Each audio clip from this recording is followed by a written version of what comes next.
Thank you for listening to this podcast from TRE, Talk Radio Europe, your voice in Spain and around the world. For more information, please visit tre.radio. Discuss, challenge, inform, comment, viewpoint on Talk Radio Europe. Giles Brown. Live comment and discussion with studio guests. Viewpoint. It is Tuesday, the 2nd of April. You're listening to Viewpoint, Talk Radio Europe's current affairs programme with a panel of invited guests where we discuss the issues of the day.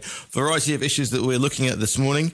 If you want to get involved with this morning's Viewpoint, then these are the numbers you can contact us by. To contact TRE, please call 952 78 4000. Email studio@tre.radio. Send us a WhatsApp on +34 645 99 67 95. Message us on Facebook, Talk Radio Europe Official, or tweet us at TRE Talk Radio. Before we get stuck in today's Viewpoint, let's have a look at the headlines this morning. The Metro reports on migrants crossing the Channel with the number reaching 5,000 for 2024, a record for the first 3 months of the year. The Eye reports on some Tory MPs warning Rishi Sunak that his position may not be saved by an economic upturn. In the Mail, meanwhile, this leads with Prime Minister defending J.K. Rowling after she dared police in Scotland to arrest her under new hate crime laws. The Guardian reveals analysis indicating the government has made no progress on half of its levelling up targets for UK regions. Telegraph has stats that show up to 1.6 million pensioners will be paying income tax within 4 years as a result of stealth tax raids. The Mirror reports the number of patients waiting more than a month to see a GP has soared by up to 79%. Meanwhile, the Express runs with the headline 10 million junk food addicts costing Britain's billion. The Times leads with Iran promising decisive action after accusing Israel of killing a senior Iranian general in an airstrike in Syria. Financial Times reports on the Turkish local elections, where victories for the country's opposition, Republican People's Party, dealt a heavy blow to President Erdogan. The Sun leads with a backlash from sports fans after Team GB's Union Jack was turned pink and purple, following a similar row over changes to the St. George Cross on England's football shirts. And the Star carries a story on a man who's making it his task to get us to love our food snatching seagulls. So those front pages this morning, looking at this morning's front pages, and they are as follows. From the top today, Metro, come and arrest me. J.K. Rowling dares cops in row over new hate crime law, and also record migrant arrivals already. Economy will not be enough to save Sunak, Tories warned. That's the Eye, and they've also got escalation fears as Israeli attack on Iran consulate kills 7. Meanwhile, the Financial Times, Turkish opposition's emphatic win in big cities deals heavy blow to Erdogan, and also Damascus hit. The Guardian, Tories accused as zero progress on half of levelling up goals are laid bare. And also hospital attack ends as pressure grows on Netanyahu. The Daily Mirror leads with GP appointment scandal. The doctor won't see you now or any time this month as waiting lists soar. Meanwhile, the Daily Telegraph stealth rage on 1.6 million pensioners. The Daily Express, 10 million junk food addicts costing Britain billions. The Daily Mail, arrest me. Defiance of J.K. Rowling as she dares police over new Scottish hate crime law. The Times, Iranian general killed as Israel bombs consulate. And also they've got the J.K. Rowling thing. And also, finally, the Sun, after England kit, Union joke, Fury GB flag, red, white and blue is axed for some very interesting new colours. And finally, seeing what the Daily Star says, as we always do, last in the pile. Boffs come to defence of psycho chip knickers. Hug a gull. Charismatic birds deserve our respect. And those, for better or worse, are your headlines this Tuesday, the 2nd of April. To contact TRE, please call 952 78 4000. Email studio@tre.radio. Send us a WhatsApp on +34 645 99 67 95. Message us on Facebook, Talk Radio Europe Official, or tweet us at TRE Talk Radio. Yeah, indeed. Good morning to you all. Right, they're going to be joined in the studio any second now by Jamie Hamilton, and I can actually see him. He's just arriving. I can actually see him through the portcullis here at TRE Radio. And as I said before, we're going to get involved. 952 78 4000. Joining in the studio at the moment by Campbell Ferguson. Morning to you, Campbell. Good morning, Giles. Good morning, everyone. It's been a while. It has been a while, yes. I'm pleased to be back, and it's obviously going to be a Scottish. It's going to be definitely a Scottish theme because entering the building as we speak. That's right. We'll be able to get the accents of everyone. There you go, Jamie. Good morning. Good morning. Here you go. I'll even put your mic up. How's that for a plan? How was the sea this morning? I didn't swim this morning, unfortunately. All right, fair enough. Are you well, sir? It's a special Scottish handshake. Scottish handshake. Right then. Good morning to you. If you want to get involved with the show, as I said before, these are the numbers. To contact TRE, please call 952 78 4000. Email studio@tre.radio. Send us a WhatsApp on +34 645 99 67 95. Message us on Facebook, Talk Radio Europe Official, or tweet us at TRE Talk Radio. Right then, going through, we've been through this morning's front pages. Jamie has been in, he's gone out again because he's forgot something outside. So Campbell, let's kick off with what's been crossing your radar then? What's been getting the what is the thing that is particularly getting your viewpoint at the moment? There's a lot of thing about this J.K. Rowling situation, and obviously the developments overnight with the bombing of the Iranian embassy in Damascus. So, is there something else that you want to kick off today's show? You have the floor. Thank you very much. Nothing or everything. Yes, I should say everything gets you worked up these days, but. There's just so much locally. There's been the drought, which thankfully last week will have cured to a certain extent. There's the basic climate crisis and so on. The effects that it's going to have. If it's maybe Jamie will think that will confirm that it's only a conspiracy theory and it's not really a climate crisis.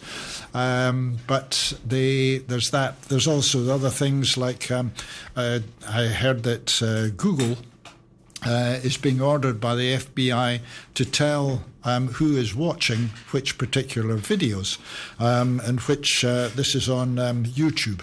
Right. That once again is going to be interesting.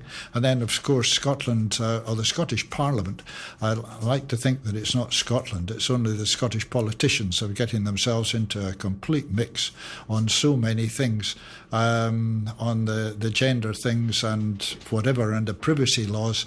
And I happen to have a friend who certainly declared he was going to be going down to Edinburgh to protest against it yesterday. Right. So it's the world is a mess as usual. And also, we got this government bill coming in saying it's considering plans to criminalise homelessness as well. That's a UK one, which it's a choice, of course, being homeless. Oh, yes, a lifestyle choice. As you will know, Giles, it's the number of sofas I've slept on don't even go there. But that's right, and it's if you're broke and you don't have a house, And just now, with the way, that's the other thing, the Airbnb having destroyed the rental market, where can people get a long-term rental is very difficult. It gets very expensive, not only down here, but really in every tourist city in the world. It's causing big problems. So how did they sort that out? I'm not really sure, but the world, as I say, is a mess, but it's always been a mess. So what's new? The world is a mess, but it's always been a mess, Jamie. Yeah. And thanks very much for listening to Viewpoint, and we'll be back this time next week. Yeah. Fair call. It's a fair call. I think I've kind of said the same thing over and over again since I've come back onto the show. Don't know how long ago it was, maybe 2-3 months ago now. About a month and a half, 6 weeks ago, I think. Yeah. I have a very different take on things, I think, from certainly Campbell. I don't know where you sit, Giles, but I think probably in a different, from a different perspective again. And I just, at the moment, I just think that what we're seeing is kind of like the end of a system, really. It's all imploding. There doesn't seem to be any real sense with so much of it. And unfortunately, people are getting dragged into it. Their livelihoods, their actual, their lives are being destroyed by madness, as far as I'm concerned. And at the moment, it feels like there's just a genuine shift. I think a lot of people are completely just lost. They can't see any sense. They can't see any genuine truth. They can't see any genuine help from those who are supposed to have our best interests at heart. I don't trust any government institution anymore.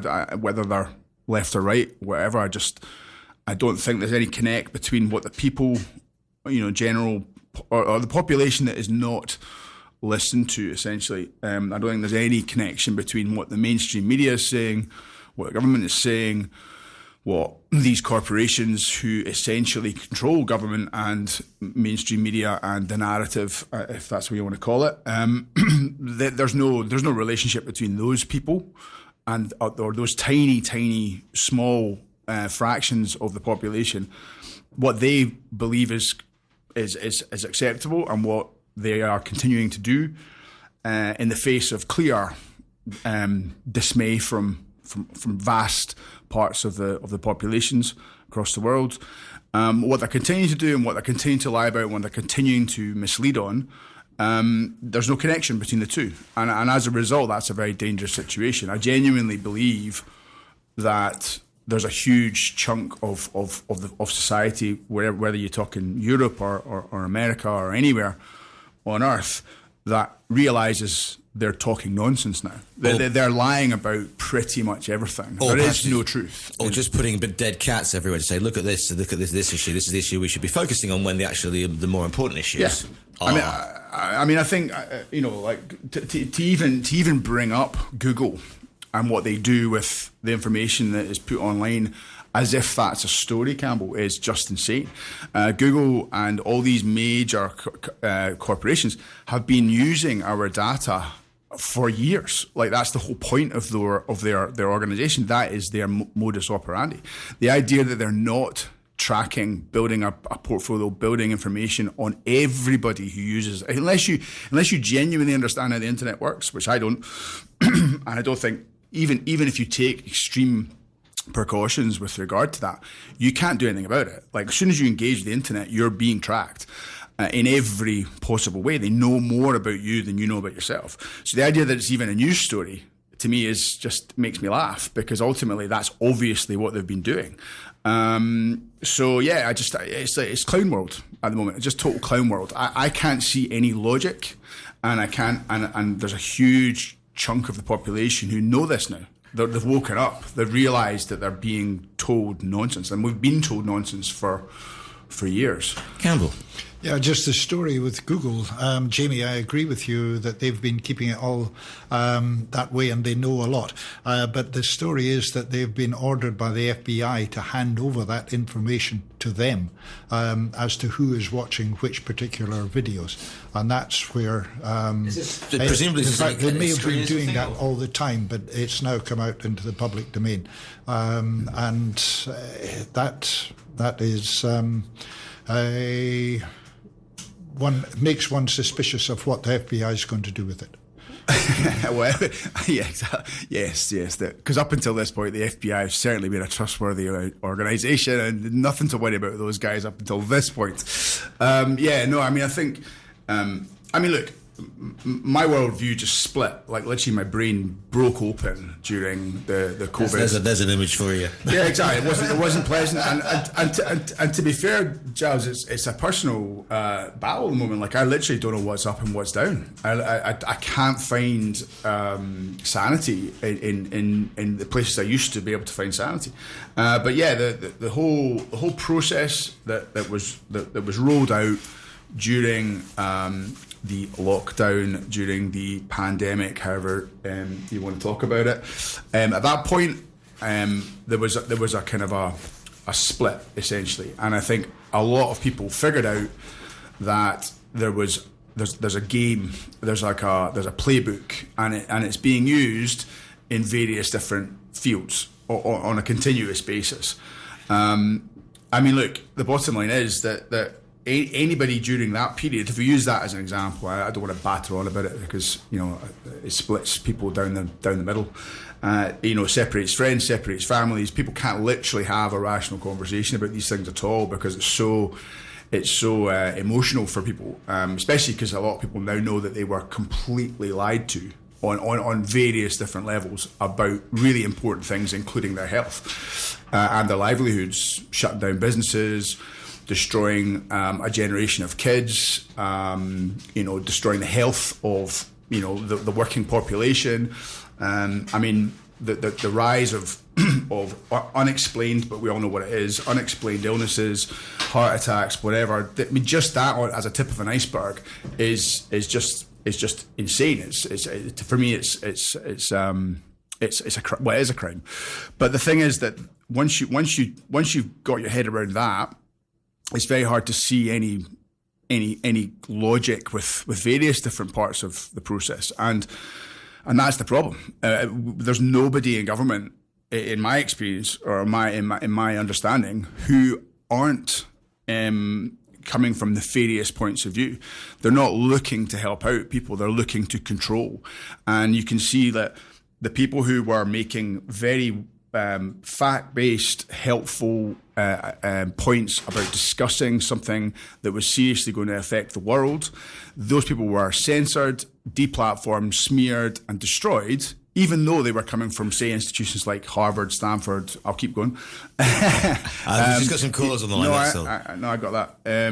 But even though they were coming from incredibly well-established academic backgrounds, they weren't going with the narrative. Now that can be applied to everything. Like, I mean, if you look at what's happening in Ukraine, if you look at what's happening in Israel, if you look at what's happening with quantitative easing, if you look at what's happening with constant printing of money, if you're looking at what they're doing to the food systems, whatever, you can see that anyone who disagrees with what is being done and what's being dictated from on high will just be censored. Now, with regard to what you're saying there, Campbell, of course, they're going to monitor everything, and they have been monitoring everything that people watch online. It's just that's the way it's been for years. And it's the lines we go 952784000. Morning caller, what's your name? Where are you calling from? What's your viewpoint, please? Yeah, hi, it's John in Meehouse. Morning, John. I just looked up on this FBI thing and Google, and it would appear that the FBI have been looking at Google since at least 2009. There's like a complaint that I've seen online, and even maybe from 2007, when the Inspector General's report apparently revealed abuse and mismanagement. So it is a story, but it would appear to be an old story now. Indeed. It's just, it's something they've been doing for a while. Thank you very much for your call in there. Okay. 952784000. This coming in from Gary. Since when has Scots law been so extreme and not part of the UK? Scots nationalists putting an agenda to break up the UK. This is presumably on the J.K. Rowling gender thing. And by the way, you're not getting your oil money back. Thank you, Gary. Lobbing a grenade in there already. Well, you look at, I mean, again, my perspective is probably going to, again, offend some people, but from what I can understand with regard to the gender laws that are being imposed and threats that people are going to be, if you're saying hurty words or things that aren't hurty words. Well, that's basically what it is. Like, in Ireland, the law that they're trying to, and I don't know if they managed to get it through or not. If you send a meme that's offensive to someone personally, to one of your friends, you can literally be arrested. I mean, there was a great stat I saw on a recent, I think it was a podcast of some sort, but not a kind of crazy podcast, a pretty sane one, and they were saying that since, I don't know, it's like hundreds of people have been arrested in the UK. Now Scotland, I think, will be a test case scenario for what they're going to roll out elsewhere else. I mean, like, the European Union is doing the same thing, where they're going like, if you it's literally 1984. It's not a joke. It's like if you're seen to be communicating in a jokey way or in a serious way about things that do not comply with narrative points from those powers or those institutions, they will arrest you.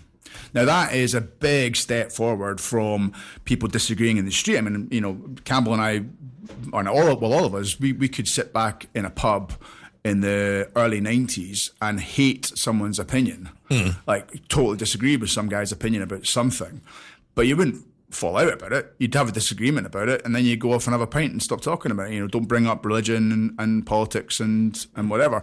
But nowadays, I mean, it's literally it's getting to the point where people are scared to say anything. They're self-censoring all the time. Or perhaps it's a default setting. You've offended me or you've upset me, therefore I demand something be done about it in a legal thing. And when you say about this whole 1984 thing, I mean, this is at the end of the day, you could argue, well, actually, no, if I said that would be entirely the wrong thing. What I'm going to do is I'm going straight to the phone lines to get me out of this particular hole. Morning, caller. I'm saved by the call.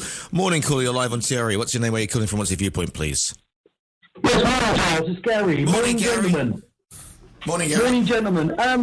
Just quickly, everyone's talking about free speech and all these laws that's coming out. I suggest someone reads up on the Malicious Communications Act that come out in the 80s. We've always had these laws, and I find this personally a very, very dangerous time in our history, because it's not so much the laws, it's who defines them. The great Jordan Peterson that's knocking about doing tours, etc. If people was ignorant of the situation, look at the problems he's having in Canada the past couple of years. And as he says, it's not the laws; it's who defines them. It's a personal issue. Surely, the comments which I said in jest there, and obviously we've got two gentlemen in the studio there. I love the Scots, love them to death.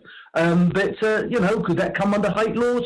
But there you go. As I say, we're living in dangerous times, and it's who defines what is a hate crime, which is enough laws as there is already. Anyway, that's my bit. Ta-da. Thank you very much for your point in there. Though what I was going to say was, are these laws about you can't say certain things, you can't because of the pronoun thing, he, them, she, it, what you identify as?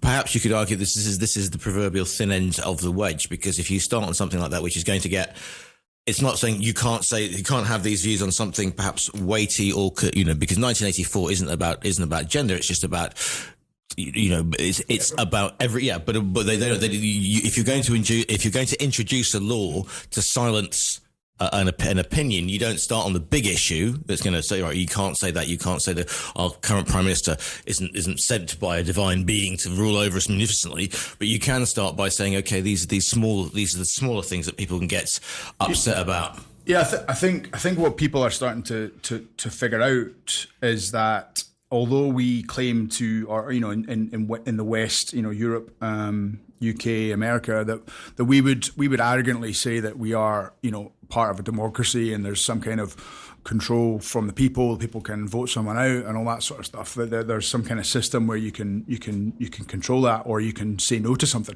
I don't believe that has existed. I just don't get it. I don't see that there is a democracy in any of these countries, and it's all, I think, what people are, especially from my point of view, who was lucky enough to go through a good education and all that sort of stuff, which made me feel at the point in years gone by that I was in a fortunate position where I could determine reality, fairly skeptical and fairly well informed about what was going on. But my perspective now is that was that we are sort of propagandized to the extent that a Brit or an American is probably the level of brainwashing and propagandizing of people from day dot is so advanced and so far ahead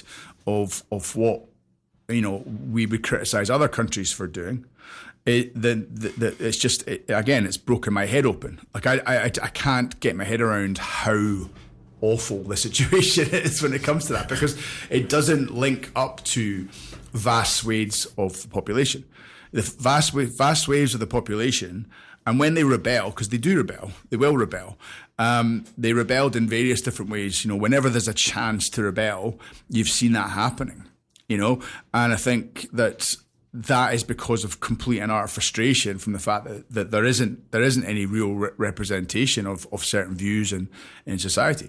So I'm trying to be positive. It's hard to be positive, but I'm trying to be positive from the point of view that I think that people are starting to realize that these narratives, like for instance the gender debate. Gender debate for me is like so insidious. It's so dangerous, because if you get that established, if there's some kind of legal control with regard to how you talk, if that can then be, this is why John Peterson went crazy for it, because he knew ahead of time that what they were saying was they were trying to control how people speak. And if you disagree with that, you lose your livelihood, you lose your freedom, you go to jail, you get fined. He will not practice now as a psychologist. They've taken his right to do his job because he refuses to say something that is just a word. It's not like he's attacking anybody. He's just literally saying, well, I don't agree with what you're saying. I have the right to say that. But yeah, he is, even a guy of that level of power, where he's a wealthy man, he's got a vast, amount of supporters, he's a smart man, he's well educated, he can't fight that system. So if the little man has got no chance in that sense. Going to take a quick break and then back with more Viewpoint. Viewpoint with Giles Brown. Welcome back. Always live, always lively. I'm joined this year by Campbell Ferguson and Jamie Hamilton Milan. If you want to get involved with today's show, To contact TRE, please call 952 78 4000. Email studio@tre.radio. Send us a WhatsApp on +34 645 99 67 95. Message us on Facebook, Talk Radio Europe Official, or tweet us at TRE Talk Radio. and in the WhatsApp's cookie, Scotland is walking into an Orwellian nightmare. And that's their thoughts. Right, Campbell. Okay, An Orwellian nightmare, Campbell. You see, you just popped in to say hello and talk about some bits and pieces, and there we are, knee-deep in 1984 in Animal Farm. That's my life, I'm afraid. Is it really? Oh, yeah. No, funnily enough, I would just noted down here that we're in a situation where normally it was put the wife talking to the husband that you can either agree with me or you can be wrong. Right. And that is the situation we've got now, that our opinion, some people somewhere have said their opinion is right and anybody else's opinion is wrong. And therefore, we will control you, and we will stop you having that opinion, certainly stop you voicing that opinion, because voicing that opinion will just encourage others to have that opinion. And it will be against the edicts of the ruling party or whatever. You mentioned earlier about or hinted on the sort of the divine right of kings, yes, as indeed. it was supposedly, and God's chosen people to go on to another subject, but let's not go on to that at the moment. Just yet. But it's. It's just people wanting more and more control, and they're able to do that because they have controlled the mainstream news and the mainstream media, except TRE, of course, and all the others. So we are now at the stage where the only right you have is to speak personally and to speak on the internet or whatever, and they're now trying to control that. But that I can see as being it's out the bag. I don't think they're going to be able to bring that back in again, but they're trying the hardest. 952-78-4000. Morning, caller, you're live on TRE. What's your name? Where are you calling from? What's your viewpoint, please? Yeah, it's Peter. Yes, Peter, good morning. Good morning. I agree with what Jamie and Cameron are saying, but this is not new. Until 1968, there was formal censorship in the UK. The Lord Chancellor's office could stop you publishing a book like Lady Chatterley's Lover, or stop any play or whatever being produced. Right, under the Obscene Publications Act or something like that. Yeah, I think that was a bit later. But the Lord Chamberlain's office ceased doing it in 1968 with the Theatres Act. And the only difference now is that with the advent of the internet, which is both a curse and a boon to everybody, is that there is instant communication. This new Scottish law, in my opinion, is absolute garbage. It's really stupid. But that really is 1984. It's the thought police, isn't it? It's the thought. I mean, this. Do you think that this law's gone too far because we are having these, having this conversation about gender and how you and not biological gender, but we know how you perceive, how you feel. I mean, I know that I'm talking to a colleague yesterday who was saying, and she was being explained to that one morning you might wake up feeling like a man. The next minute you wake up feeling you're in the wrong body, and then next minute you think you're a toaster or something. I just wake up feeling awful every morning. I'm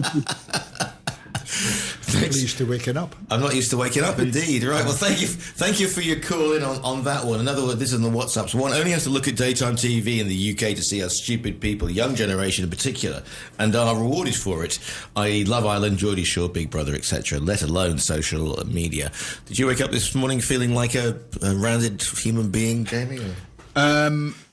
Yeah, this morning was a funny one. I think going on to what they were. The Prime Minister's getting involved now in the UK. This is basing. There are certain molehills you want to fight and die on, aren't there? You got to pick your mountains or your hills very carefully. And is woke culture is this whole thing, and getting involved and politicians getting involved. Is it big enough? Is it a big enough hill to make you stand on? Basically, if you ask the average person, they'll tell you exactly what the situation is. It's utter nonsense. It's nonsense. If you want to go and do that, if you want to live like that, fine. But don't impose that on my lifestyle. Don't impose it on. Don't enforce me. Don't censor me to the point where I might lose a job. I might lose a school position or whatever. There's no way in any way that could possibly become something to do with your own personal liberty or your ability to earn money. That's insanity. But I do think, I'm trying to remain sort of vaguely positive, and I can kind of see from the sources that I kind of, keep an eye on. So I will keep an eye on mainstream. I will keep an eye on, the people that I like, and various, and counterbalances to that. Yeah. So that I'm not too much in some kind of an echo chamber the entire time. But I do feel that, the vast majority are starting to realise that this is nonsense now. and they're pushing back a bit. But when you see things like, you know, the swimmer, whatever her name is, I think her name is, I can't remember, she's an American swimmer who basically was swimming against the bloke who just decided, you know, he was working, I think he was something like 150th or something in the men's championship, and they decided to become a woman, but he still liked women, and he was allowed to change in the swimming in the baths with these women. You know, that was blown up and supported. You know, supported by the authorities. You know, he had to be seen, or she had to be seen to be, I mean, Christ, I'm actually correcting myself. That man pretending to be a woman, that guy was protected, completely protected, and was, you know, ruining, you know, these athletes, you know, the women who have trained all their life to get to the point, the top swimmers in their, you know, people who have put in hours, weeks, months, years in the pool, and some guy turns up and starts destroying their career and their records. But people are working this out. You know, people are working this out. So from a hopeful point of view, I think that we need to, as I said to you guys, or said on the show about the third last time, or the first time after I came back, there's far more that unites us than there is divides us, and these talking points that were given by the media to divert attentions, you know, create an argument, get one people on one side and or on the other side. These things are artificial as far as I'm concerned. Everybody wants pretty much the same thing. They want to have the right to go and do what they need to do, to earn a living, to have fair access to resources, and to not just be, you know, enslaved by debt or by political correctness or by some kind of ridiculous law like they're trying to pass in Scotland at the moment. They don't want, most people don't want that. They want to have clean streets and reasonable, you know, safety. They don't want to have to check, you know, that they can leave the house at this point. You know, some of the stuff that I'm seeing in Ireland at the moment, some of that I've seen in the UK, certainly in Scotland, the disconnect between what we're seeing in the news and what the reality is so vast now that people are starting to wake up. Before it was manageable, I believe, but now it's just not manageable anymore. And it's live to the lines we go. Thank you for holding, caller. You're live on TRE. What's your name? Where are you calling from? What's your viewpoint, please? Hi, this is Gareth calling from Estepona. Morning. Morning. How are you doing, Giles? Nice to hear this lively conversation. I know both these chaps a little bit, so just wanted to call in and get your take as a panel there on a slightly different topic. And I do agree with what Jamie was saying, that I think there is an awakening happening. I think people are getting conscious that, hang on a minute, this isn't wholly for my benefit what this government's doing. But I'd like to know specifically what the panel thinks about the what seems to be an attack on the food supply. We've got farmers protesting in Madrid for 90 days straight. We've got they're shutting down farms in Holland. They're shutting off the fertilizer supply. They're telling us we can't have small holdings or grow chickens. So I'm just going to leave it out there. I wanted to know, what do we think is actually happening in that they seem to be legislating the closure of farms and also telling us and shutting the food supply en masse. Oregon, just this week, incidentally, has shut down all small holding farms, or trying to shut them all down, all at once, with really no explanation. So just want to put that out there and see what you guys think. Gareth, thank you for your call in there. Campbell. I don't know anything about chickens. He's growing chickens. No, growing chickens, yeah, whatever, yeah, they're growing trees. But no, it's agriculture, the way it has been developed over, and the finances of agriculture, the economy, has become so dependent on them being paid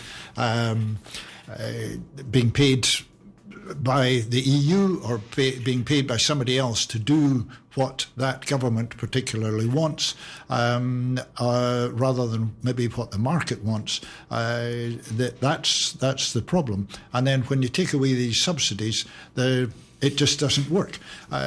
Maybe we should look at New Zealand. I think they took away the subsidies quite a number of years ago. There was a great disaster supposedly in the agricultural thing, but then it developed in its own way without these subsidies. That's my understanding anyway. And this is maybe what people have been trying to do governments have been trying to do over the last wee while. But they're making, as usual, a complete cod of it. And it brings us back to the B word and, they take away the EU subsidies and supposedly provide them with subsidies from the UK. But the UK is nearly bankrupt and cannot provide these subsidies. There was somebody mentioned earlier, we're not going to give back Scotland's oil money. You haven't got money to give back any oil, and Scotland benefited from that oil anyway, so there's nothing to give back. But that's why the government is reneging on its green things by more licenses, more opening coal pits again, etc., because it needs the money. What it's going to do once it's sold all the silver, the family silver, I just don't know. The thing is, I mean, a lot of the farmers' arguments which you've seen across Europe is because of the implementation of EU's green policies to reduce carbon emissions and stuff, and that's all fine and dandy if you are dealing with a European situation, but you've got to looking at imports from other countries. They're grain undercutting it, and it's making the farmers not competitive. This is a classic example of the disconnect between what most people perceive to be reality and what reality is. There is a vast mass revolt across Europe and across various other parts of the world against what's happening right now. What they're doing is that, yes, it's attached to carbon zero or whatever nonsense they've been talking about with regard to this.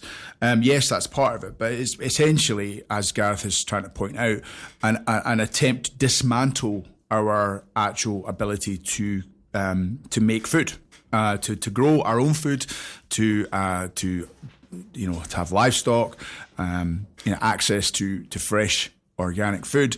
All of that is being attacked, and that's the reason why you have farmers on the streets for months now, not covered by the mainstream media, not discussed, not even acknowledged. There's people fighting on a daily basis right now. They should be farming, but they're actually prepared to lose their livelihood or lose profits from their already extremely under pressure farming businesses because they know what they're doing. And what Gareth's highlighting really is that if they are genuinely trying to dismantle the food system to the extent where there isn't the normal supplies of food that we're used to having, or just in time fresh vegetables or whatever, if they dismantle that so drastically, what is going to be there to replace it? And if you are down the rabbit hole, essentially you're seeing people know what that is, what's coming up the pipe in the future, and that will be completely and utterly controlled corporate systems where they will be feeding us apparently stuff that is essentially better for the environment, that is more sustainable, or whatever that means. Are you going down the Soylent Green? No. I'm not going down it. It's just like when all this stuff started to kick off, like as I said in 2020, we spent all our time on the internet, because we were locked in our houses for something that was a bad flu season. Eventually, proved to be a bad flu season. We spent a lot of time looking at stuff and trying to read things, but we're not. We were told not to because doing your own research was somehow a bad thing. Like reading things is a bad thing, but at that point, you started to see, or at least I was very skeptical at that point. And every single time I see something that's not covered by the mainstream, maybe 6 months or a year ahead of time, it all plays out. So if what Gareth is highlighting, and I agree with them, is coming down the pipe, eventually we will not have a situation where we are in a normal scenario. We will not have access to the foods that we're used to having. We will not have access to, and what will replace that is a very controlled system. Yeah, so it's kind of a controlled demolition of what we have perceived to be normal economies, normal ways of living, normal ways of trading, normal ways of just existing.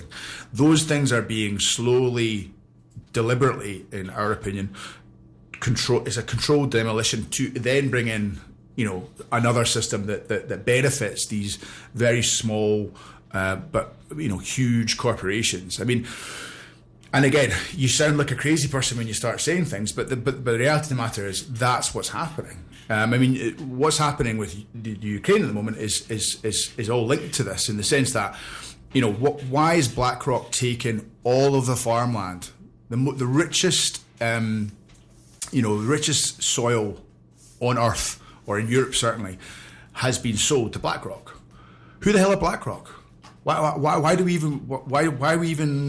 these people involved in an American corporation buying over farmland that supplies most of Europe? Why are they involved? Tell me, someone explain to me why these people are involved. Why is it not being done by individual farmers? Why are farmers being taken off their land? Why are they being stopped from doing the stuff they've done for generations? Why are they being stopped? Tell me that. Someone answer the question. It's so that they can have a hold over the situation, over the financial situation. It's just there's so much money involved or available in the world, they can go and they can buy anything. And the financial side of things works in a separate way from the rest of the economy. And the finance, they can then step in, they can buy that land, and it's looked upon as a safe investment. You're looking for a safe investment. You can't get much safer than land. It will always be there. A company can collapse or whatever, cows can die, etc. But the land itself, the land is there. You were talking earlier about the control of it. It comes back to, are we looking at a Cuban situation? They're trying to create a Cuba of the world, where everything is owned by the state, and these particular corporations effectively own the state. Therefore, they own everything. They control everything. If you can control the food, you control everything. Yeah.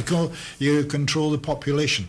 So if you go to Carrefour or something like that, the unfair competition or whatever, you go to Carrefour and you look at muscatel raisins, and you think that must come from Malaga. That's where these things are grown. But no, you look at the packet there. I'm sure other supermarkets are available. I was about to say that if you look at those, they come from Chile or somewhere like that. Now, halfway around the world, no matter whether you're in Jamie's climate or anti-climate problems or otherwise, that is madness. How can something like that be economic against something being brought down the hill into the supermarket? It just doesn't make any sense. Lemons that are falling off the trees here, you see them scattered all over the ground, and yet you go to the supermarket and they cost you quite a lot. Because maybe they've been brought across from Morocco or from other place. The Moroccans, fine, that's the business. If people are going to buy it, they should do it. But it's the whole economic system is all falling apart. I really do have concerns about it. Where do you put your money? Do you go to buy a small finca, a small holding, and try and live there? That might be it. Going to take a quick break, and then we're into the last 4 minutes of this morning's first half of Viewpoint. Viewpoint with Giles Brown. It's always live, always lively, and we're back. And as the saying goes, trying to get two Scotsmen to keep quiet and think. Let's have a look at, if you want to get involved with today's Viewpoint, these very quickly are the numbers. To contact TRE, please call 952 78 4000. Email studio@tre.radio. Send us a WhatsApp on +34 645 99 67 95. Message us on Facebook, Talk Radio Europe Official, or tweet us at TRE Talk Radio.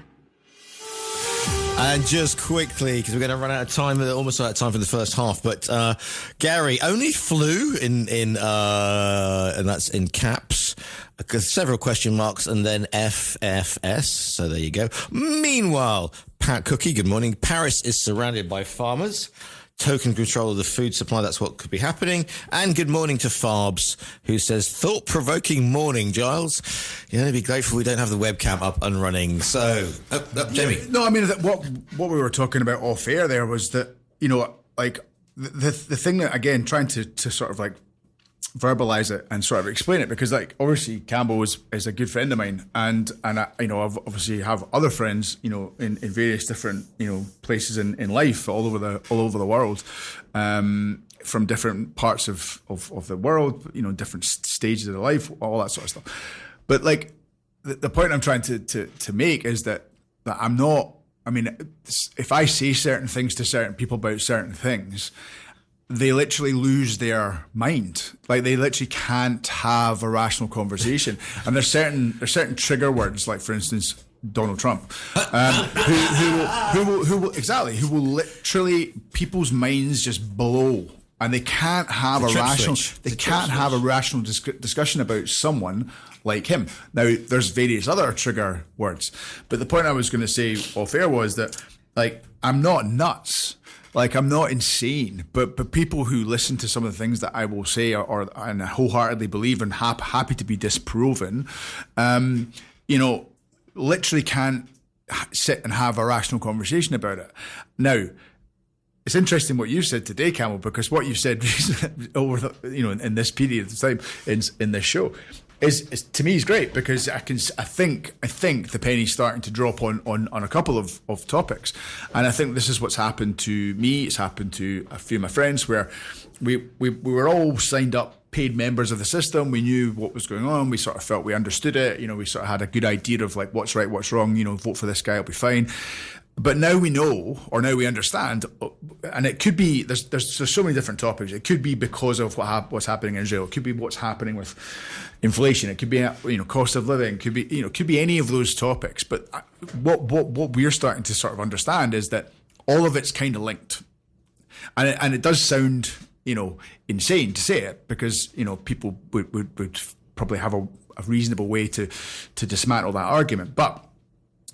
There seems to be links to pretty much all of these topics, and if one person decides to open their eyes up about, say, the farmer situation, or the funding of illegal wars, or the management of the economy, or whatever, they don't have to get all of these topics linked together. They don't have to believe every one of them. But if they open their eyes up on one thing, that gives me some kind of hope, because ultimately, as you said, the financialization of everything is shocking, but it can be stopped.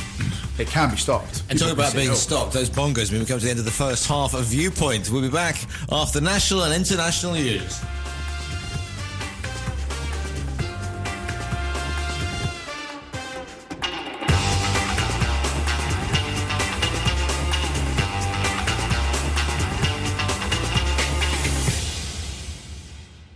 Talk Radio Europe. Your voice in Spain. Discuss, challenge, inform, comment, Viewpoint on Talk Radio Europe. Giles Brown. Live comment and discussion with studio guests. Viewpoint. Welcome back to the second half of Viewpoint here at TRE Talk Radio, your voice in Spain. Always live, always lively. If you want to get involved with today's show. To contact TRE, please call 952 78 4000. Email studio@tre.radio. Send us a WhatsApp on +34 645 99 67 95. Message us on Facebook, Talk Radio Europe Official, or tweet us at TRE Talk Radio. Right then, let's have a look back for the second half. Let's have a look at some of the major stories coming in this morning. It is, of course, Tuesday, the 2nd of April. Just to let you know, no Stephen Ritson this week. He'll be back with us next week, all things being equal.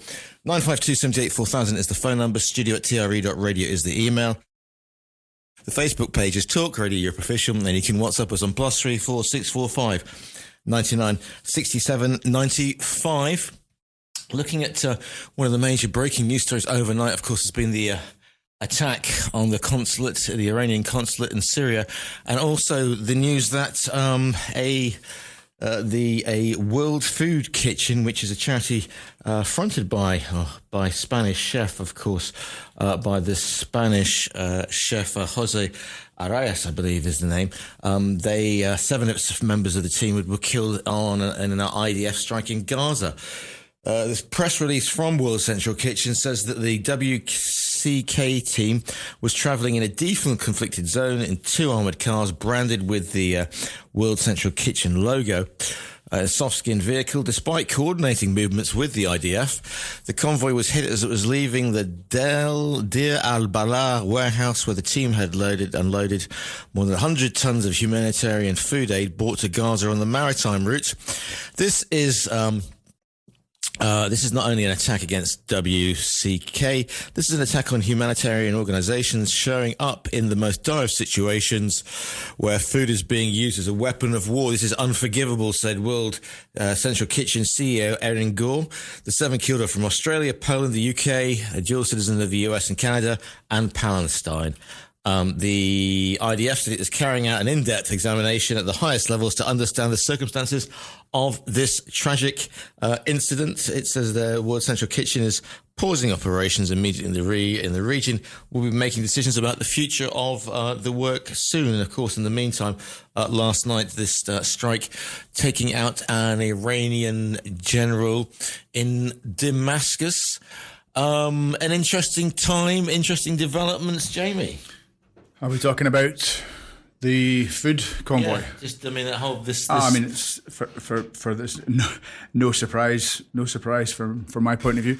Yeah, I mean, it's one of those again, just nightmare scenarios, really, isn't it? Where you're getting given a version of events in the news, and politicians are being criticised for pointing out pretty obvious war crimes, pretty obvious genocidal war crimes, and you're kind of not allowed to have those opinions when it's clearly, to any rational human being watching what's happening, just the figures, the vast amounts of death of innocent children and non-combatants. The fact that these people are literally being carpet bombed in front of us, and it's kind of not, it's not okay to point these things out. Just is a great metaphor for the madness at the moment. And the bombing last night, this attack on a foreign consulate in a different country in Damascus. That's an interesting move, you'd have to say. Yeah, I mean, I think the whole situation is to me, it doesn't seem to me like there is a genuine, because if we take the assumption that governments don't want war, or that they want to have some kind of peaceful resolution to things, you would think that they would be doing a lot more than they are, and they're not doing anything. They're just escalating and continually escalating on every front. You can see that there's a definite attempt to engage with Iran. You've got Damascus now. You've got constant attacks or provocation for Russia, and it just looks to me like it's a deliberate attempt again to just forever wars. Again, not to refer back to 1984 again, but ultimately it is an incredibly good metaphor or kind of way of looking at things, because ultimately most of these, I mean, like the average person to convince someone to pick up arms, sign up to go to a war, and to die in a muddy trench somewhere. That's pretty difficult to get most human beings to want to fight another human being to the death for any particular reason. But yet, it seems to be the kind of the goal. And it just again, the madness is just on a continual increase day by day, and I just can't see any real logic to it at all. It's just insanity. And to the lines we go. Morning, caller, you're live on TRE. What's your name? Where are you calling from? What's your viewpoint, please? Hi, Giles. It's Sharon. Morning, Sharon. Morning. Did I get it right that the Spanish guy who's been going to to war zones to feed people has now been killed. No. I haven't got that right. No, it's the World Central Kitchen, which is a yes, but he set up a charity. He set up a charity, but he's not directly involved with this particular attack. Is saying okay. They're saying the seven. Oh, that's all right then. Seven of the charity have been killed by on this attack, though, by this attack overnight. I'm just getting ridiculous now. The Israelis have really, the Israeli government, not the Israeli people, have really got to start looking at what they're doing. I give up. I'm speechless because they're just going. This is just. I know October the 7th was appalling. We all know that, but for God's sake, they're killing people who are trying to do good and children. Come on, Giles. I'm going to hang up because I'm just so fed up with it all. I'm going to listen. Right. I've just had enough of them now. I've lost total sympathy with the IDF. Yeah. And I just can't. I can't even bear to think about it anymore. They're killing innocent people. Yes, they did on October the 7th, but my God, have they exceeded the limits by thousands? And they're just going on doing it, and it's not a solution because Hamas will continue to recruit new people. It's not a possible thing. It's an insolvable problem. They're just going to breed more terrorists by doing this. They know this, but they've got such hate in them now that they can't be bothered to get round the table and have some kind of plan, as Sunak would say, plan. They just don't seem. They're just not interested in trying to do anything about it and have a plan ready to at least try out. And they're not even prepared to talk about it. And I'm so angry. And I'm going to shut up now and let people speak. But thanks a lot. Thank you for being so eloquent, Sharon. 952-78-4000. Take care. 952-78-4000. The phone number, studio@tre.radio is the email. Cam? Yes, and I agree with Sharon that it's unbelievable that it should be being allowed to continue, and the people that are allowing it to continue are the financial people behind the munitions, in my view, which is basically the USA is continuing to supply them with munitions, which are then being used against these people. Netanyahu himself has a personal problem with it all, in that it was his elder brother that he adored, apparently, who was the only Israeli killed by the PLO, as it was at that time, in the Entebbe raid, when they got back the people that had been captured by the PLO. So I reckon that he is driving a lot of it. And there's other extremists as well. The Zionists, that they have taken over the role of the Palestinians, or the symbol of the Palestinians, which is basically from the river to the sea. And that is what Israel is aiming for. Wipe out Gaza, make Gaza unlivable. We will take that over. We're working on the West Bank as well. We'll take that over, and then we will have the whole of that state. There will not be two separate countries. There was one, I don't know whether it was your programme or another programme, I think it was maybe the BBC, where there was an interview with an Israeli politician, and it was basically, he was saying, what are these Palestinians? There is no such thing as a Palestinian. They're just the Arabs that are in the wrong place. They should be away, and this is Israel's land. And that is what he believed. And he is in power in Israel, and this is what's driving what's happening just now. I just do not see how there can be two states, as there will always be the arguments. There will be the one state, which will be Israel, and it will have I can't remember what it's called, apartheid, that's it, which will be basically being permitted by the USA, and that's what the support is. I think it's that Israel's actions have created much more worldwide anti-Semitism and anti-Muslim aggression than can possibly be of benefit to Israel, even when it comes to them incorporating Gaza and the West Bank.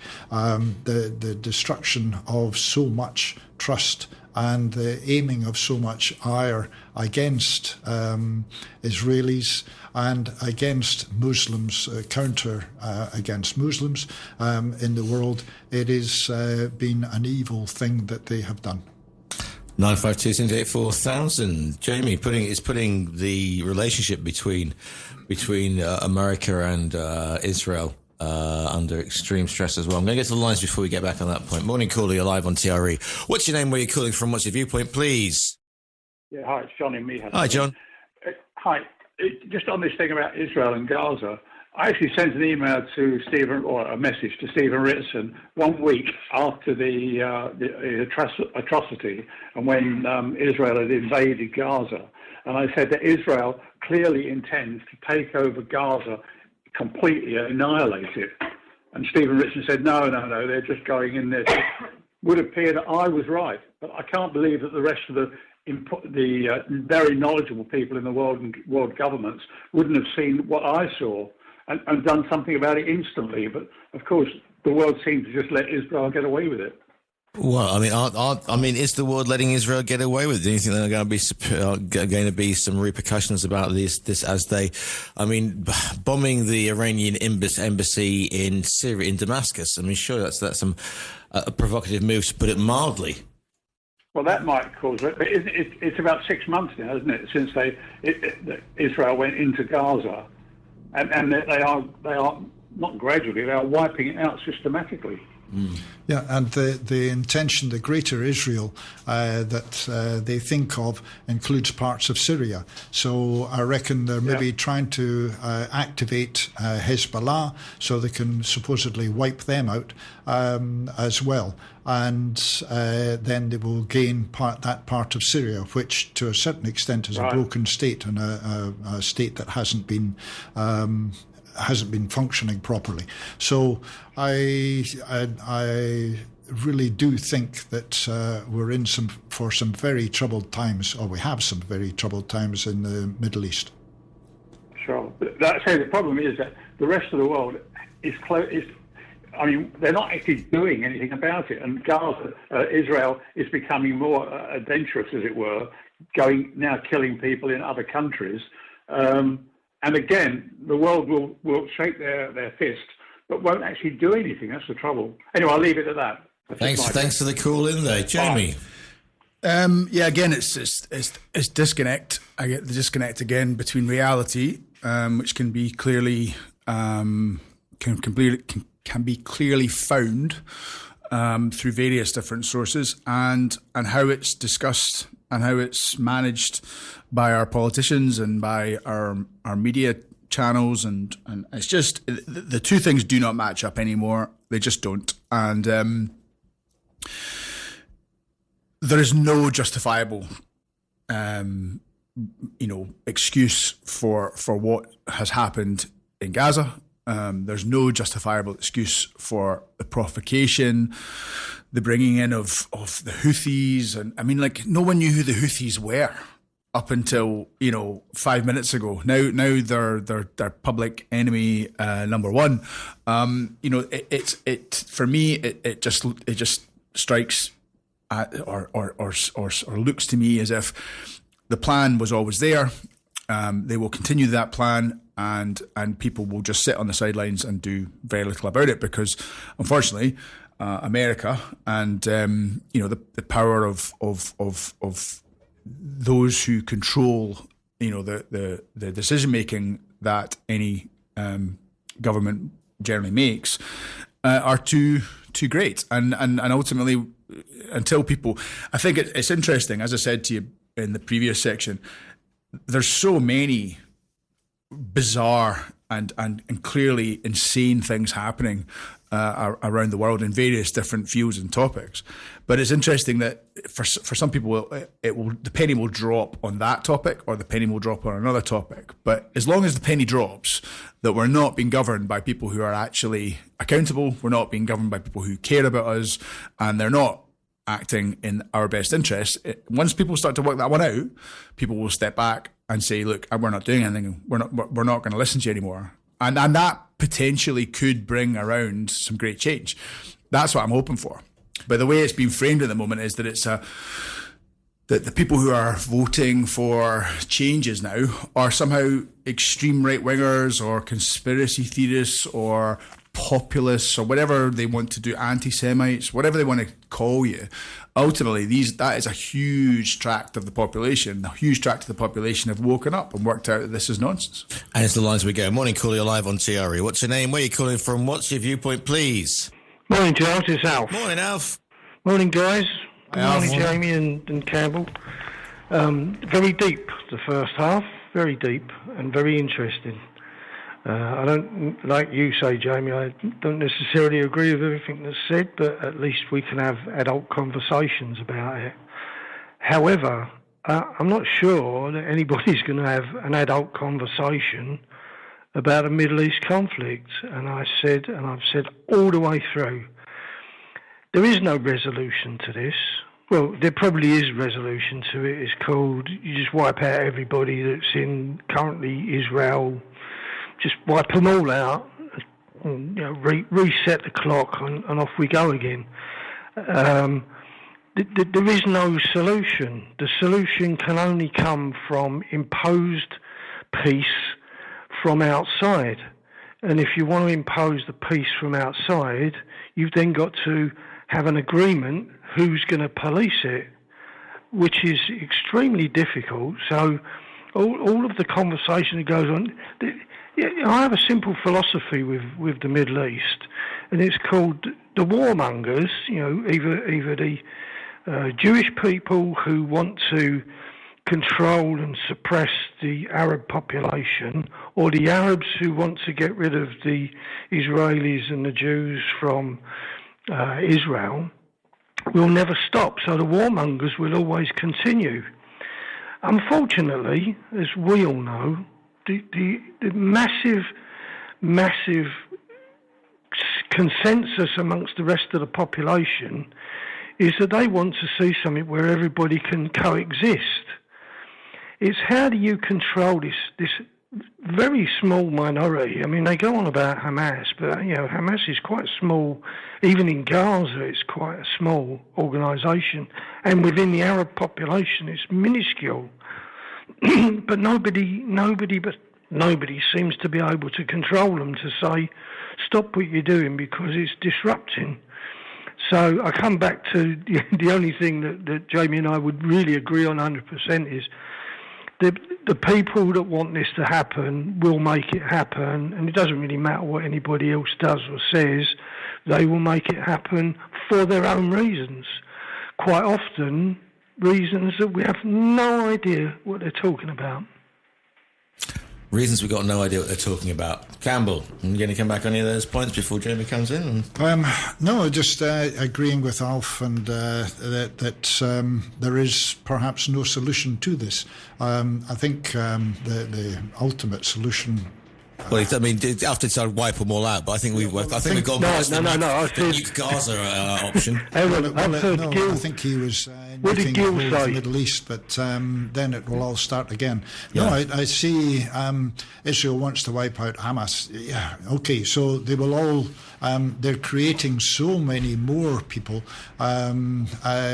against Israel that it may not be called Hamas, it may be called something else, but they're all there and they're going to be against Israel. This is the thing, isn't it? Because what the certain sides seem to not be thinking is this isn't a war. You're fighting an ideology, and Hamas aren't standing up there with mortars and a battalion. They're not fighting a normal war, and you cannot fight an ideology because an ideology is a nebulous thing, and you cannot wipe out an ideology. No more so than you can wipe out the Labour Party, or you can wipe out the idea of I don't know, any philosophy, it's a thing that and you're creating a hydra, because as many heads as you cut off, more will spring up, and that is the situation. And so to go after them in this way now is just proving counterproductive. And you would think that certain people who've been involved in military campaigns for a long time would realise this. Alf. Yeah, plus the fact all the heads that pop up, eventually they all come together to create one entity again. So, like what you're seeing with British politics, there might be, 15 parties now, but in reality, it all reverses back to two groups of people, and nothing has changed politics in the world, not in my lifetime anyway, and I've been around a long time, and it's... Plus the fact that quite often what we do is we'll talk about the problem, as I've said many times on this programme, we talk about the problem of the Middle East. I've never heard anybody come up and say, and here's the solution, other than, I do passionately believe, on occasion, the world in totality, if you could ever get it together, imposing a coexistence peace to stop people from, like innocent people, from being murdered effectively. I mean, whatever happened last night, you'll never get to the bottom of it. I would imagine that the Israelis will say that there was something wrong with the convoy that they shot up and killed innocent voluntary helpers. But there will be an answer, and this is where I agree with Jamie. The answer will be so deep in government offices that you'll never find out, the population will never find out, a few people on the planet will. And then on top of that, worse still, is that the governments, all these, the bigger governments, the Russians and the Chinese and the Americans, what they, even as big as they are, they don't control the big companies around the world who run off and undermine governmental things. I remember, you probably wouldn't remember this, Giles, but a long time ago, we had Mike Senker was on Viewpoint with me, and they were changing some law in the UK, some trading law was being changed. And Mike was ranting on about it, and I just said to him, well, I'm not being funny, Mike, but you're in business. You was a big businessman. You know what you're talking about. What would be the first thing you would do in your business if the government changed this law?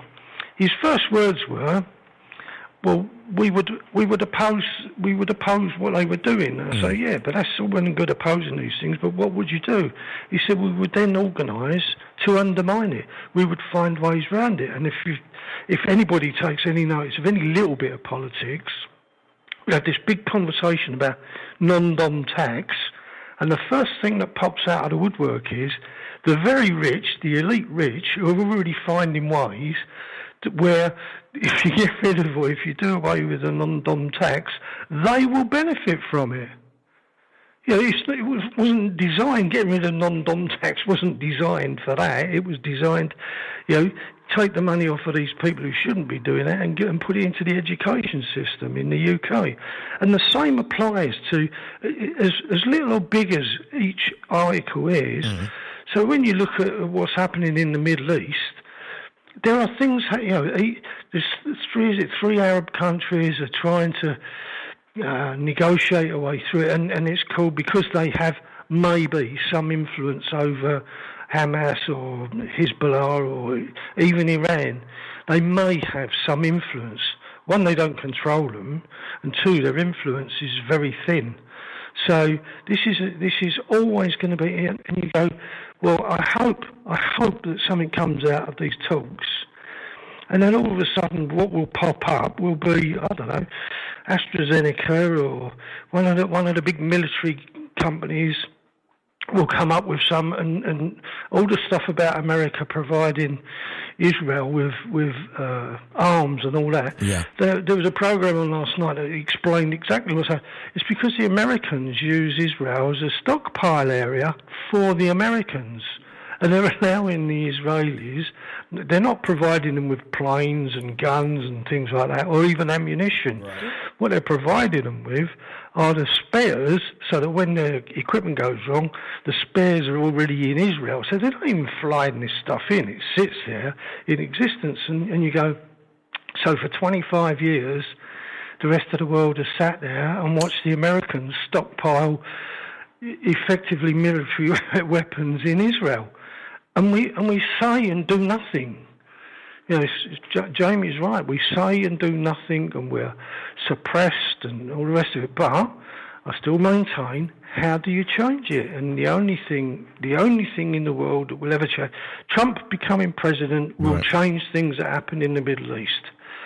I'm not saying for the better, but it will change the concept of what's going on because of what he is. As always, you've left us with a little... Yes, carry on, guys. Thank you very much indeed, Jamie. What's to say, Jeremy? Yeah, no, I mean, all fair points, Alf. Yeah, I mean, I think, again, the day-to-day... I mean, I can't watch the news these days. I don't really watch it, to be fair. I just, I'll hear tidbits here and there. There's overarching themes, and there's a bird's eye view on pretty much everything. You can name, and ultimately, the Middle East is extremely rich in terms of its mineral wealth, and that's what it's all about. Everything else is dressing. If there was no vast swathes of gas and oil off the coast of Gaza, no one would care. If it was just a bit of desert somewhere in the middle of nowhere, if there was no strategic benefit for America to have basically a proxy state or a proxy armed state in the middle of the Middle East, so that they can step on anybody that they want to step on and enforce their will. If there was no oil there, they wouldn't care. They wouldn't be there. There'd be nothing going on. People would just live in poverty, or they'd fight amongst each other, and that's what would happen. And then you can see that across the globe. Like there's various places where there's supposedly injustice happening, but it doesn't pay any, and there's no attention paid to it unless there's some kind of geopolitical and or wealth or mineral reason for being there, and that's it. They're never leaving the Middle East. They will millions or hundreds of thousands of people, or obviously millions over the time, will die. They'll send out talking points about this and talking points about that. I mean, we saw during the Iraq War that governments were prepared to lie through their teeth in the face of millions of people protesting against the impending war. They lied through their teeth, and they're still there. They've destroyed a country. They've killed millions of people, and nothing changes. So I think, obviously it's a horrible situation. Obviously, there's various horrible situations, but I think my little inner group and inner gang of people over the last wee while have started to sort of look more local and just think to themselves, well, look, if we live in a certain part of the world and we can get that part of the world under control and or functioning well so that people are looked after and we can kind of defend some kind of freedom and defend some kind of a way of life, that's the best way forward. Because, I love coming on the show, but pontificating about what's happening in, some family that's been, some wedding party that's been bombed indiscriminately because apparently there's a terrorist involved, and they've wiped out, a whole generation of a family, or they've wiped out a bunch of, of kids.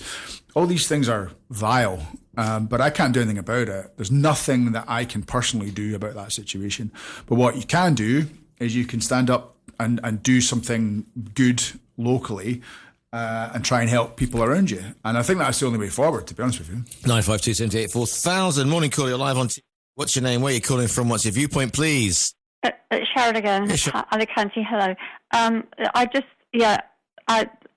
bit pointless me ringing in, really, because I was just about to ask Jamie what he'd do regarding his theories on slightly conspiratorial, but I think nonetheless probably true.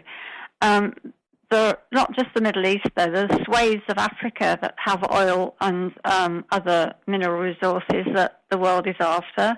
And there's China digging for mineral gold, and there's the West digging for mineral gold. And so, sadly, I think Jamie's right. There's no answer except that we can do something good locally. But I don't think any of us, I'm finding this difficult to explain. I don't think any of us have got an easy solution.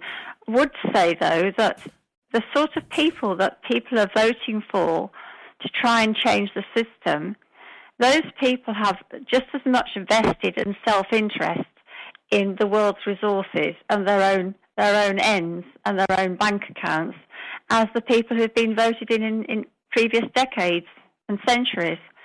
So voting in Trump isn't going to make any difference because Trump, it's all right to say he didn't cause wars. He exacerbates an awful lot of situations. Moving the embassy to Jerusalem, and he really stirred it in the Middle East. I mean, he didn't cause a war in there, but he really stirred it. He didn't come up with any valuable permanent solutions. He didn't even get people around the table to. He just took Bibi's side, and that was it. And you had to accept what he came up with. So I don't think voting in these other far right and right people is any more helpful than the previous lot who didn't do any good either. So that's my point. Thanks. Sharon, going to take a short break and then back with more Viewpoint. Viewpoint with Giles Brown. Always live, always lively. Into the last 18 minutes of this morning's Viewpoint. If you want to get your viewpoint across. To contact TRE, please call 952 78 4000. Email studio@tre.radio. Send us a WhatsApp on +34 645 99 67 95. Message us on Facebook, Talk Radio Europe Official, or tweet us at TRE Talk Radio. Breaking news. The Israeli PM says nothing will stop Rafah operation. Even though there seems to be outcry over the death of 7 charity workers in the past 24 hours. Joined in the studio by Jamie Hamilton from Milan and Campbell Ferguson. Campbell, any thoughts? Well, just in talking of, Alf earlier was talking about what the solution would be. I think the only solution is to wipe everyone's memory and to destroy history. Oh, the Men in Black protocol. Yeah, no. Well, just everybody's got to go. There is no history. Everybody's got to go. That we start. This is the Khmer Rouge. So we start back to year zero. Yeah, but it's got to be. Yeah, you've got to start year zero, and that is. But everybody's got to start. Politicians, the whole world. Maybe it's a bit like that film Yesterday, where. Just don't. No. I can't stand that film. It's got Ed Sheeran in it for a start. Well, that's there was something about him in the papers today, but I'm going to drop him over Gaza. Yeah, just that everybody should start from year zero. Because if you think of Scotland, it was mentioned before, which I believe there's a relationship here. But we still celebrate Bannockburn. You still, send an army home to think again. For goodness sake, it's 1314. I even remember the date. Well, there you go. And it's not 1:15 in the afternoon. But it's. That's the thing.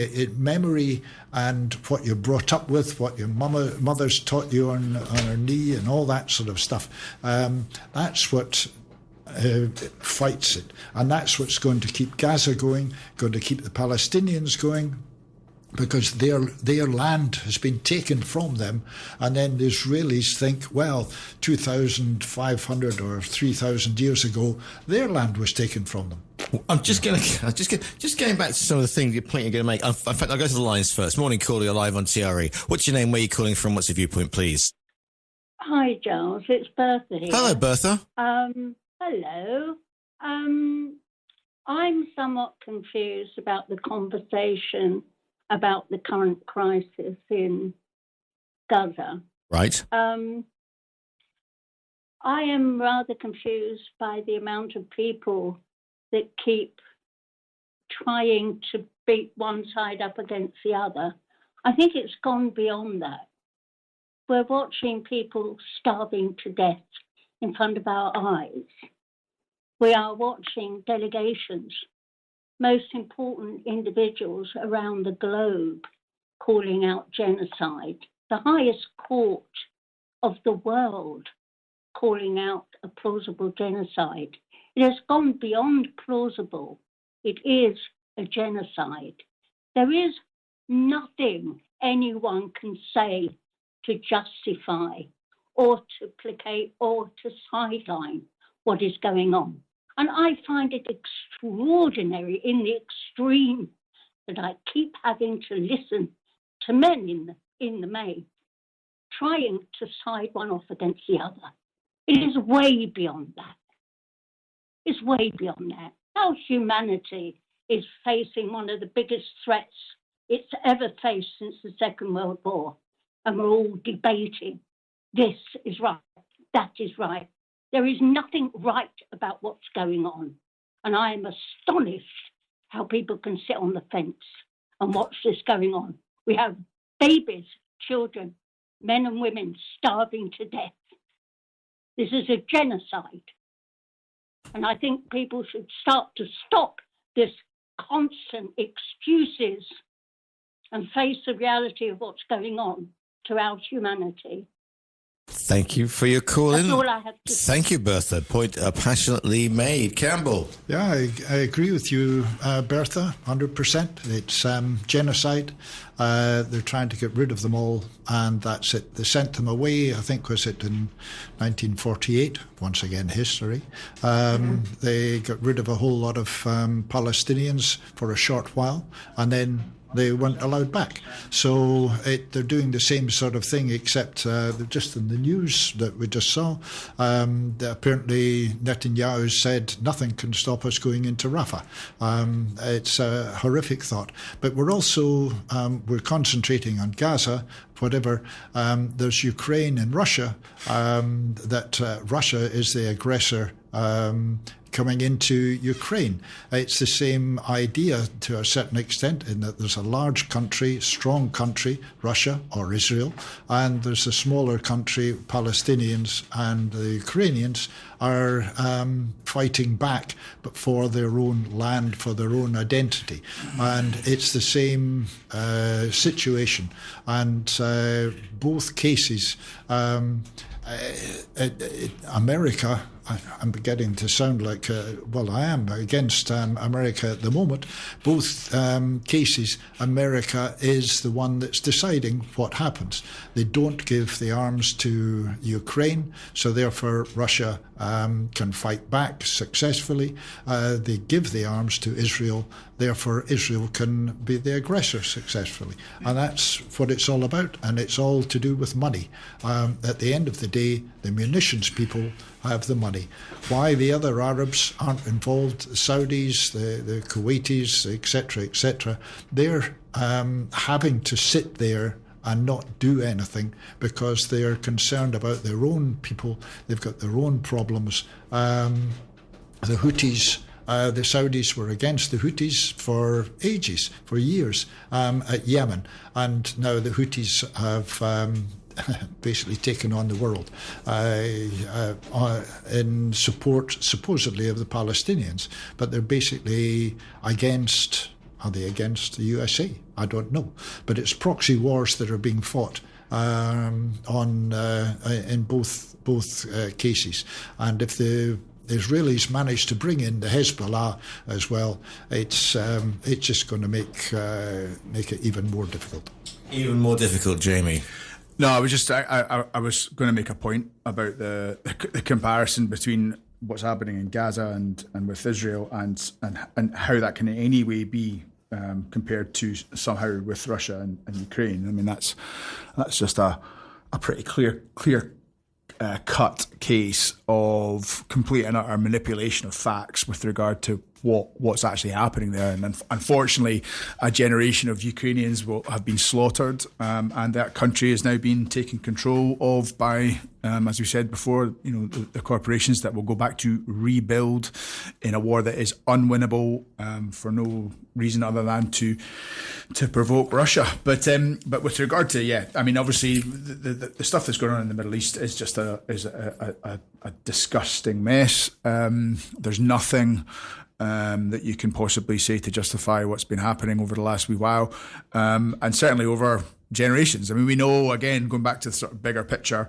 where empires went up and just decided to draw lines between parts of one country straight through the middle of ethnic divides and years of history, with absolutely zero regard for that, or any regard for the local population, because they knew that there was a huge amount of mineral wealth there. And we were talking, there was a point made by our previous caller, and she was asking me about the situation regarding what can be done in other parts of the world.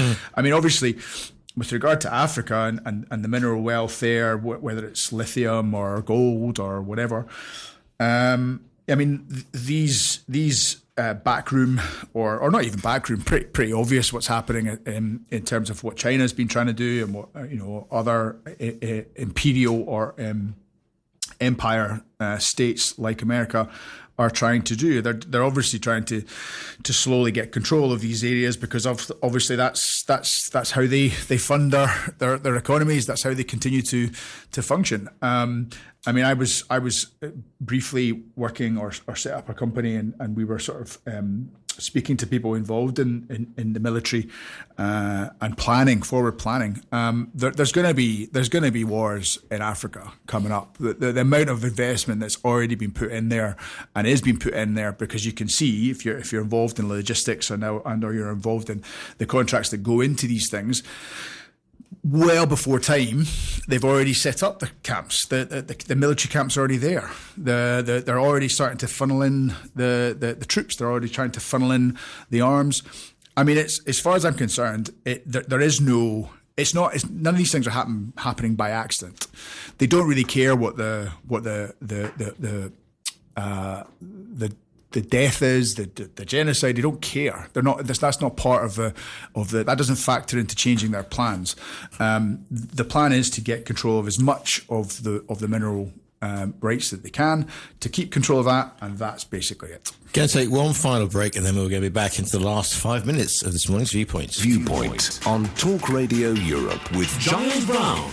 Always live, always lively. Back into the last 4 and a bit minutes of this morning's Viewpoint. You want to get your viewpoint across? To contact TRE, please call 952 78 4000. Email studio@tre.radio. Send us a WhatsApp on +34 645 99 67 95.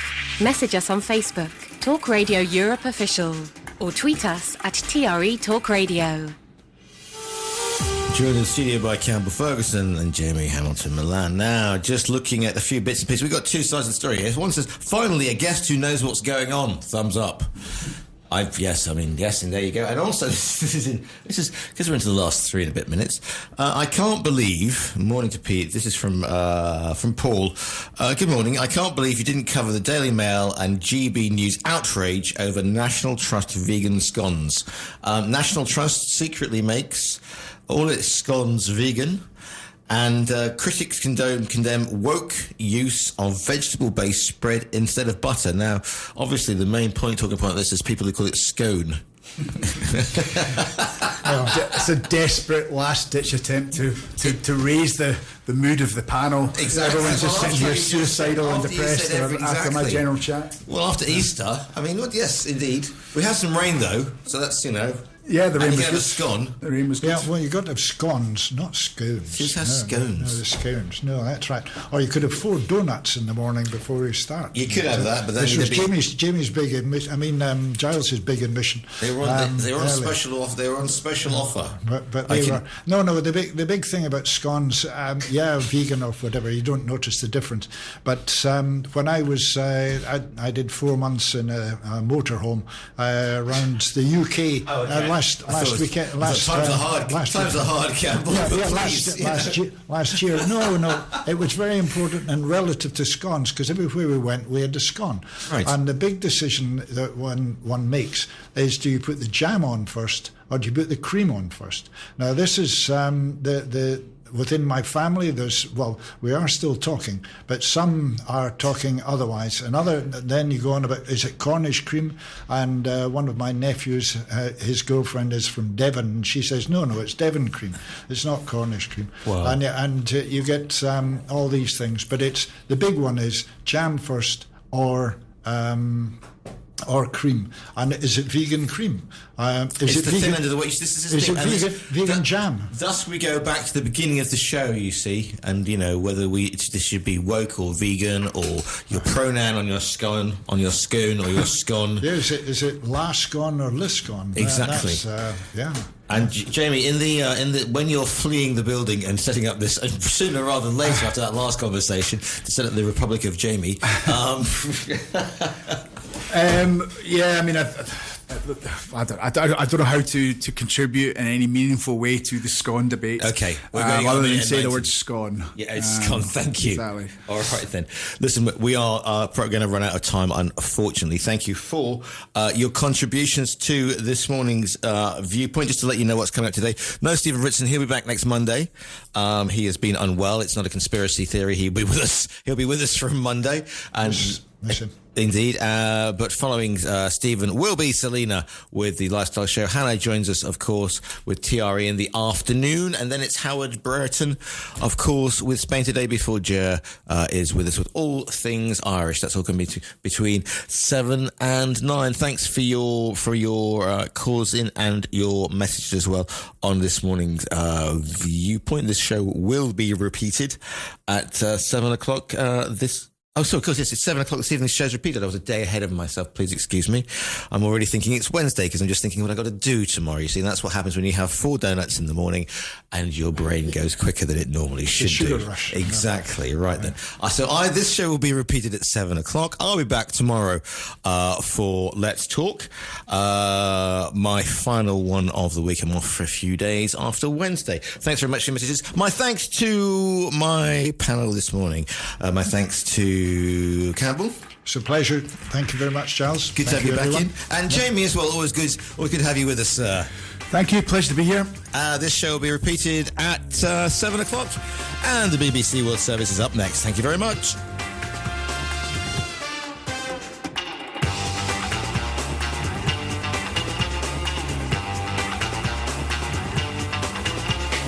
The views expressed on Viewpoint by invited studio guests and callers do not constitute an opinion endorsed in any way by Talk Radio Europe. You've been listening to a TRE production. If you've enjoyed this programme, there'll be another episode waiting for you next week, right here on this platform, where you can also access our extensive back catalogue of shows and interviews. For more information on our live programming, social media channels and apps, and how to contact Talk Radio Europe, please visit tre.radio.